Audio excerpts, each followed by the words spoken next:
This block is the wrists and the ankles. We're going to start off placing your hands flat on the floor, about shoulder width apart, making nice smooth circles in one direction for 15 seconds. Try and find the biggest range of movement you can, thinking about any areas that feel tight, and then we're going to work the other way for 15 seconds with the same movement. Same principle, think about anything different left to right. Once we've done 15 seconds here, we're going to turn our hands with the fingers facing outwards at 90 degrees. And we're going to rock forwards and backwards down the line of the thumb, pop a knee in the middle of the hand so you've got a pivot point.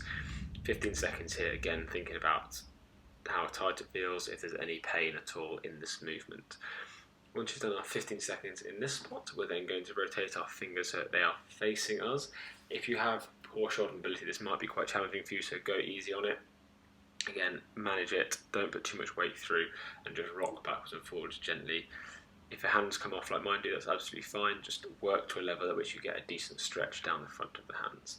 From there, flip onto the backs of the hands, keep the arms straight, and we're just going to work 15 seconds here, rotating in one direction, and then 15 seconds rotating in the opposite direction.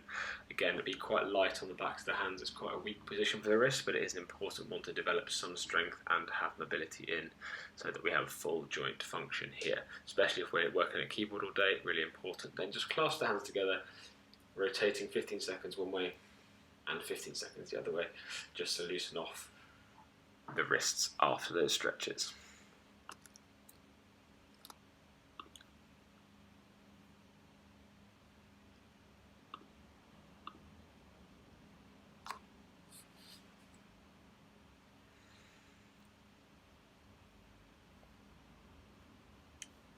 From here, we're going to take a seat, working into our knees. What I want you to do is just pull the heel towards the bum and then actively pull it in with the hands just to our full range of movement. All we're trying to do here is make sure that our knees are warm through the full range and that there's no pain or discomfort at any point during this movement. If there is, just reduce the range of movement for 1, and 2, see if you can identify where the pain is in the knee and what kind of pain it is. We're going to work this for 30 seconds, so just alternating legs nice and smoothly before we move down into our ankles. Bring both feet off the floor, and we're just going to rotate the ankles outwards for 15 seconds. What I don't want you to do is move the legs at all. I just want the ankles and the feet to be moving here. Once we've done 15 seconds moving one direction, we're going to rotate inwards for 15 seconds. Same principle, really intentionally rotating the ankles. You can hold the legs with the hands if you're finding it difficult. Absolutely fine. Our third movement here is pointing and flexing the toes, which we've done our 15 seconds. Then another 15, point and flex the toes. Again, really think about putting the toes as far up as you can towards the knees, and then pushing the toes as far away from you as possible, trying to work our full range about the ankle joint. Our fourth and final movement is called an invert and evert. So what we're going to do here is we're going to pull the big toes in towards each other and then the little toes out away from one another.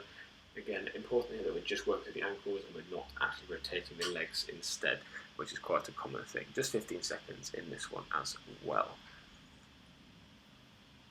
Our next block, we're going to come into the bottom of our squat position. Sit as low as you can in the squat, gripping the floor with the feet, so big toe joint, little toe joint and heel. Pull the chest as tall as we can, arms out in front, put the hands flat on the floor and just push the hips up to as straight in legs as you can whilst keeping the hands on the floor to get a stretch down the hamstring. And then we're going to come back up into our squat position and repeat for 30 seconds. This is going to get us a bit more of an ankle stretch and also get the knees working and the hips. It's a nice full lower body movement.